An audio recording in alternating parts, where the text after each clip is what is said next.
Well, it's a lot going on today.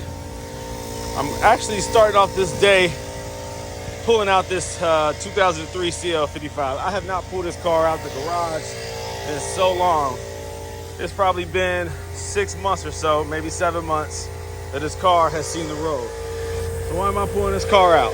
Okay, I'm gonna take it for a drive. Now, because it's been sitting in the garage for so long, there's certain things you have to look at. We've gone through a whole season, maybe 2 seasons, since this car has been driven. It's now springtime. Check your tire pressure. The tire pressure on this one read 20. How do I know what the tire pressure is? I use the tire pressure gauge. This is old school. They have digital gauges. I've had digital gauges. I've had digital gauges fail for some unknown reason. Maybe I bought a cheap one. I don't know. But for whatever reason, it stopped working. So what I decided to do is go back old school. They have the plastic ones that are cheap, and sometimes those are not accurate. I like this one. This is one of those little metal, stainless steel chrome type. All right, it's heavy. So what you do, obviously you have to remove the cap. Your valve stem is located somewhere. Usually it's on the exterior of the rim. These are custom rims, so it's on the inside.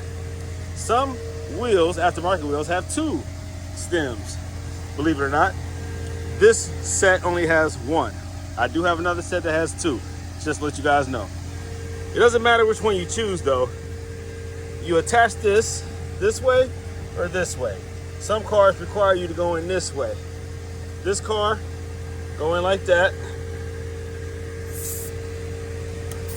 All right, when you push this in, it's going to tell you how much pressure you have. In this case, it's 20 PSI. Now you have to reset it, make sure that it's pushed all the way in when you do it, okay? I usually do that with my other hand, but because my other hand is tied up right now, I can't. So just press it in like that, and it tells you how much you have, all right? It is unsafe to drive this car with 20 PSI. So of course, I need to add some air. And so that's what you're hearing in the background is my compressor. All right, and so I'm going to use my compressor to add air to my tires. I already did this one. This was also at 20. They were evenly low, 20 PSI, 20 PSI, pounds per square inch. So I'm going to add air to the tires, and that's the front. The front it's imperative that you have enough tire pressure in the front, because if it's low, your handling is going to be jacked up. If you go into a steer too fast, you can lose traction. The tire flexes too much. You can damage the rim. You can pull the tire from the rim. So you have to make sure that your PSI is good all the way around. The front is more particular when it comes to steering, handling. Uneven air pressure will cause it to pull to the left or to the right. It just won't feel right while driving, and it's very dangerous. The rear, you'll know it when your traction is off. If you have too much PSI, that's a problem. You can rupture your tire internally and cause the belt to snap or to tear or to be damaged. So you don't want too much air. In the back, if it's too hard, it's going to be too firm when driving. You're going to feel it. And also you can lose traction if it's too much, right? That's rare, but too much air pressure can cause over bumpy feeling in the rear, because you feel everything in your seat. It has a lot to do with comfort, but it also has a lot to do with traction, of course, safety. If you don't have enough, then the same thing can happen where the tire can pull from the rim. You can also cause premature wear to your tire. That's the compressor kicking in. You don't want that, all right? So make sure you have good tire pressure. You bought these tires are expensive. You want them to last, you got to take care of them. Also, inspect the tire for cracking. Now, if your tires are old, you might develop little fine cracks along the top or the sides. That's indicative that your tires are also worn out. So you need to replace those too, because that could be catastrophic. So in my case, I'm pulling this car out. It's been sitting for half a year, if not more, in the garage. The tire pressure is low because you've gone from summer to winter to spring, and the tire pressure changes. The atmospheric pressure, the temperature, it all changes how much air you have in your tire, believe it or not. The tire doesn't escape, it just condenses. Maybe it does escape in some cases. But tire pressure does not last forever. It's such a slow process of the change that you just have to check it periodically, okay? Especially if the car's been sitting, and so that's what I'm doing. I checked the oil already. I did that a couple of days ago when I was considering pulling this out. And I was also doing some oil changes. So the oil is good. I haven't changed this oil in over a year, but the car hasn't been driven much. So it's not gonna be due to miles, obviously, because I don't have the mileage to cause the wear and tear to the oil. But you still have to change your oil. So the oil is still a golden color, so it's not bad. I just need to drive this car, honestly. And this is what happens when you have too many cars. Anyways, so this car right here, I'm getting it prepped, add some tire pressure to the front, and I'm definitely gonna check the rear, because if the front is low, the rear is low. You just have to assume so. I love this car. I need to show it some love, and so that's what I'm doing. I'm gonna drive it, stretch its legs, let it breathe, have some fun with it, all right? So how do you know how much tire pressure to put in your tire? Well, if you read the size, it'll tell you a max load. It'll tell you the max, not load, but how much not to go beyond PSI. Let's see, max load here. Max press, that's when you're putting the tire on. It says like, I think 49, something like that. Now, typically I do 35. I try to do 35 all the way around. The manufacturer usually wants you to put a little bit more in the front because of the weight of the engine. And again, that weight is being thrown around while driving. So they might say, they might say 35 in the front, 32 in the rear, something like that. I typically just try to do 35 all the way around. That's just kind of how I've always been. And I say 35, I don't go as high as 40 because don't forget that as you are driving, the tire will heat up and the air, it will expand naturally. And so the PSI will go up. So you don't want to overinflate your tire. You put too much in there, it goes up to 45, you might have a problem. So I keep it around under 40 so that it has some room, all right, to expand and build up a little pressure in the tire. If you were to overinflate this thing, it can be very catastrophic and dangerous. It can blow on you while driving. That can kill you or somebody near you. You can lose control of your vehicle, and it's curtains. So you don't want that to happen, of course. So let me check the rear, and I'll do the same. It's 35. What I do? About 30. I probably did about 30. Oh, you know what? I probably did like 36 in the front. 36, 37. It was right up under the 40 mark. This right here breaks it down in 2 PSI increments, like 30, 32, 34, 36, 38. And I did it right below the 38. So I'm looking at, that's probably about 37. All right. So back here, I'll probably do 35. How about that? All right. I'll stick to what I said I should do. And I'll do 35 in the rear, 37 in the front. So that'll give me the traction that I need. This car is very powerful. It has a lot of horsepower. It's been dialed, it's been tuned, it's been upgraded. It's long tube headers, stage 2 Eurocharge tune. This already is the N113K supercharged motor, smaller pulley. It's a bad boy. So I can break traction if I want to, regardless of what tires I have on here. These are 20 by 12s, so I have a wide set. I stretch the tire because I like the stretch look, but the tires, of course, are staggered, and the front is like 20 by 10 and a half. So it's a nice setup, crazy setup to give it the look that I want. It's a mean car, man. It's very powerful. And that's why I feel like, man, I've been neglecting it. You see, that's what happens when you have too many cars. I have a lot of nice cars, and so this right here was really what made Goldelementautoworks what it was, because this card brought in so much content and views from YouTube. It created a lot of content, brought in a lot of views and a lot of followers. And so I gotta respect this car. This is my biggest, greatest, first custom design that really, put me on the map, so to speak, It showed what I was able to do. It showed my capabilities. Anything else beyond this, it's just growth and development. So my business focuses so much on coilover conversions. Sometimes you forget what made you. Sometimes you forget what started off the process. And this right here Of course, I've already done a million jobs before I did this one, but this right here really takes the cake. It really showed the epitome of what I'm capable of doing. I have not taken on a job this vast since then when it comes to customization. This was a fiberglass body kit that I ordered from Poland, and I actually did all the installation. I did all the body work, and I even painted it. And that's not a simple job. It's not like something that you just buy and you just install. It took a lot of customization, a lot of preparation, a lot of repair, a lot of fabrication. It was a very long process. And yes, I painted it. I don't know anybody else who can do that from start to finish. I was able to do it from start to finish all by myself. It took a lot of studying, a lot of research, a lot of experimenting, a lot of advice, and it all turned out very well. So I respect this car. This car I'll never sell because of what it is and what I've been through with this. A lot of blood, sweat, and tears. So this right here, man, I mean, the stock version of this car, a C215, the coupe version of the S-Class from 2000, I guess from 2000 all the way up until 06. It's such a beautiful car.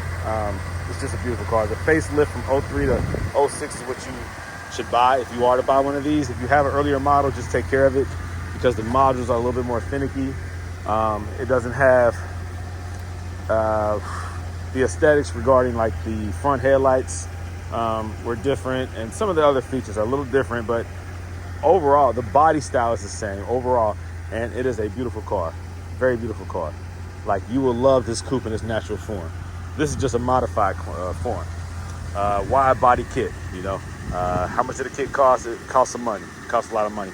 And I've had this kit installed on here for probably over 7 years, 6-7 years. And this kit now costs a whole lot more if you buy it. It's very hard to even buy and import in from Poland now, just because of what's been going on. So it costs even more to do. This is a very unique car, and I have a lot of plans still with this car. I'm not done with it. Not done with it. If you look at some of my earlier videos, I used to have this gold front lip right here that went across the front. That was part of the kit. I lost that on the highway. I didn't have it secured the proper way, and it came off, and I lost it. To replace that front lip will cost me a lot of money, again, because of import fees and just everything. It's gonna cost over $1,000 to replace just that front lip. I'm pissed about that. That was gold, you know? That's like having a gold chain on on your neck, and I lost it. So it matched this piece right here, but it was in the front. And that's a little custom rear up under the diffuser that I designed from the spoiler that I had right there. So, you know, I played around with this car, man. I've had a lot of fun with this car. Oh God, look at my gas. I'm on E. Oh, I gotta change that. Yeah, 105,000 miles, that's low. This car is a beautiful car, and I take real good care of it. I just neglect it though. Still has the soft suction doors, I love that. This car has a lot of features to it, man. This still functions. That still works. Custom audio upgrades.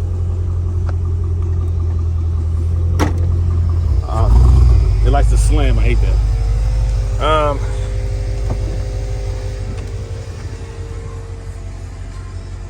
It's very cool, man, very cool. Aftermarket deck, you know, little toys here and there. I love this car. Both soft suction doors still work. And to get this to the gas station before it dies.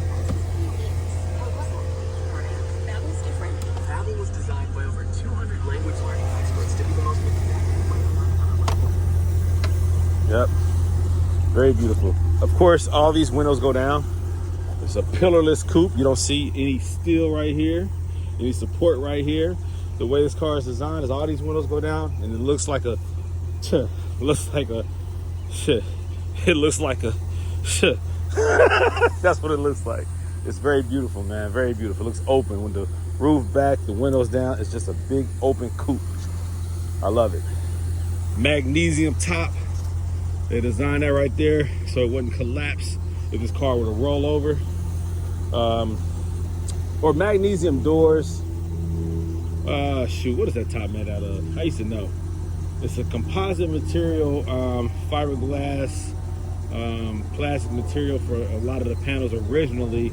The top, I think, is aluminum. Trunk is aluminum.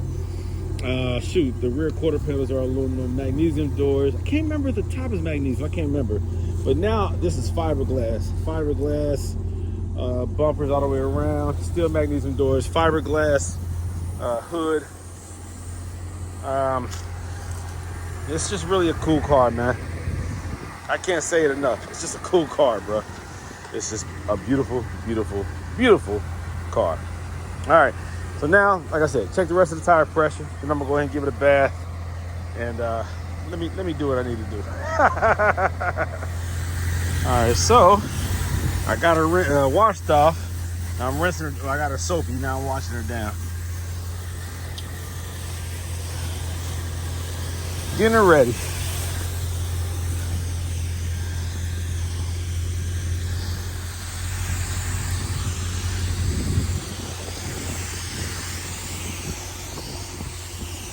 Whew.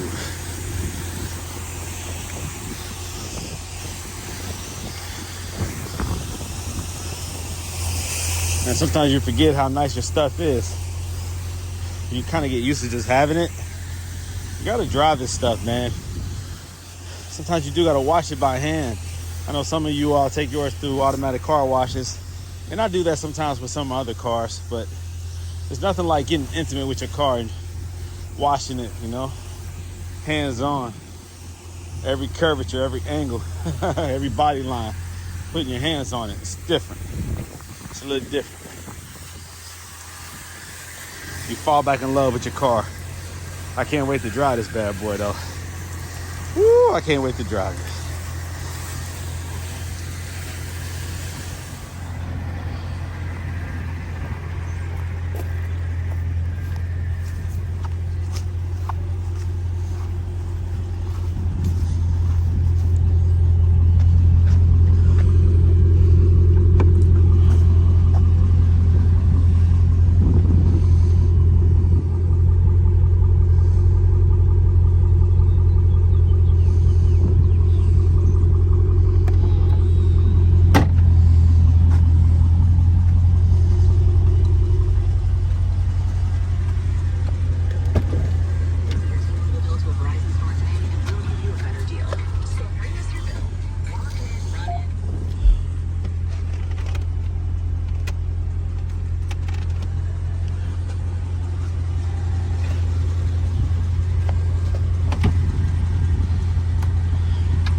Feels so good to be back inside this car.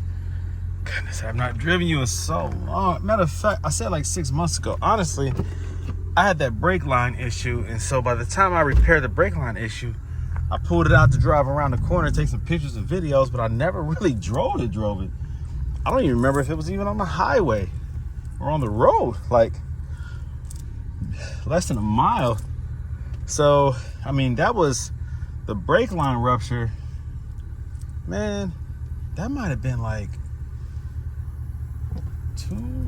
we're going on 2 years now? I can't remember. I think that was like 2 years ago. Wow, that's crazy. And so it sat for like a year before I repaired the brake line. A year and a half, a little bit over a year, I don't know. Yeah, that was like 2 summers ago. God, time goes by fast. You know I gotta get some shots, right? That's why I'm going up into this cul-de-sac. Ooh-wee. All right, let's see what it looks like. All cleaned up.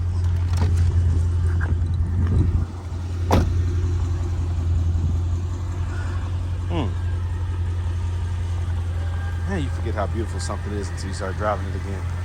Or until you give it a bath. Golly.